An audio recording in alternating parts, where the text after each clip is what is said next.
আওয়ামী লীগ করি, আমাদের নৌকা চলার জন্য ঢাকা শহর তেমন নদী নাই, সেই জন্য এই যে নদী নালা হইতেছে, যদি আমাদের নৌকা চলে তাহলে তো ভালোই হবে। রাজধানী ঢাকা নামের রাজধানী আর কি, কামের রাজধানী না। উন্নয়ন তো হইতেই আছে, কিন্তু আসলে এই পানিগুলো কেন আটকায়?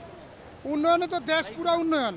আমরা খুব বাংলাদেশের উন্নয়ন, খুব জোয়ার ভাটার উন্নয়ন, কারণ আমরা আওয়ামী লীগ করি, আমাদের নৌকা চলার জন্য ঢাকা শহর তেমন নদী নাই, সেই জন্য এই যে নদী নালা হইতেছে, যদি আমাদের নৌকা চলে তাহলে তো ভালোই হবে।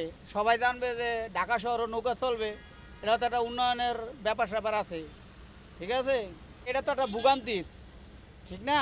আমরা জীবনযাপন করি, ফ্যামিলির জন্য ইনকাম করি, আমরা ঠিকমতো পারতেছি না। এই যে আজকে মনে করেন আমাদের কোনো ইনকাম নাই, আমাদের অসুবিধা, চলাফেরায় রিজিকের অসুবিধা হইতেছে, মনে করেন সমস্যা তো হইতেই আছে, এটা তো আর কেউ দেখবে না, ঠিক না? আমরা তো ক্ষুধার্ত। আর যারা সরকারি কর্মকর্তা, এরা তো অফিসে বসে বসে বন্ধ, অফিস চলুক, এরা বেতন পাইবই, এদের চিন্তা ভাবনা নাই। বছর শেষে বোনাস পাইবো, বেতন পাইবো, কিন্তু আমরা তো কাজ করলে টাকা পাবো, কাজ না করলে টাকা পাবো না, এরকমই তো। তা আমরা গরিব, আমাদের সারা জীবন এরকম কষ্ট করে যাইতে হইব আর করতে হইব, আমাদের দিকে কেউ দেখার মতো নাই। এইটা ডিসিসির যে আছে সিটি কর্পোরেশন, এদের কাজ এটা। এদেরই গাফলতির কারণে আজকে এই অবস্থা। এরা কাজ করার সময় কোনো নিয়ম শৃঙ্খলা হয়তো মানে না, না হলে এরকম অবস্থা হবে কেন? ড্রেন আছে কিন্তু পানি যায় না, সব কিছু আছে, তারপরও কাজ হয় না, তাহলে তার মানে কি? আর এদের দোষ, এরা এগুলি নিষ্কাশন ঠিক মতন পরিচালনা করে না, দেখশন করে না, এদের কোনো নজরই নাই এদিকে, আছে না নিজের স্বার্থ নিয়ে। চলাচল একটু কষ্ট হতেছে, মানুষের রাস্তাঘাট ভাঙাচুরা, গাড়ি উল্টি যায়, রাস্তাঘাট ঠিক মতো কেউ করে না। এমপি মন্ত্রী যাকে দেয় ওরা কাজ করে না, কাজ ধুয়ে দেয় ওয়াটার কোম্পানিরা, ঘুরে টুরে ধুয়ে দেয়, ঠিকঠাক করে না।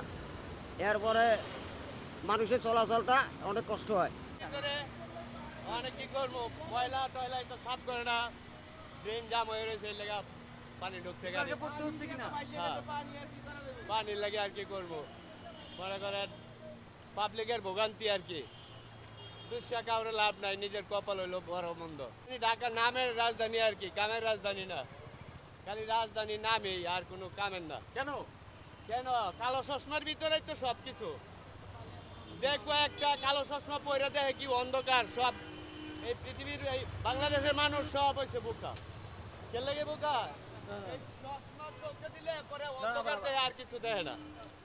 কে লাগে দেখে না? আপনার ধান্দা করতে চাইবো, কোন ধান্দায় আগে বড় লোক হইব, কারে মাইরে আগে বড় লোক হইব।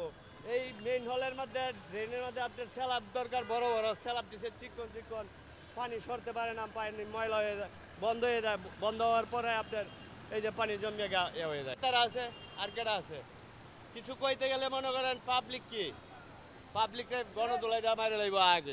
রাজধানী এই যে মেইন হল বন্ধ হয়ে যায়, সাফ করে না, এই কারণে এই অবস্থা।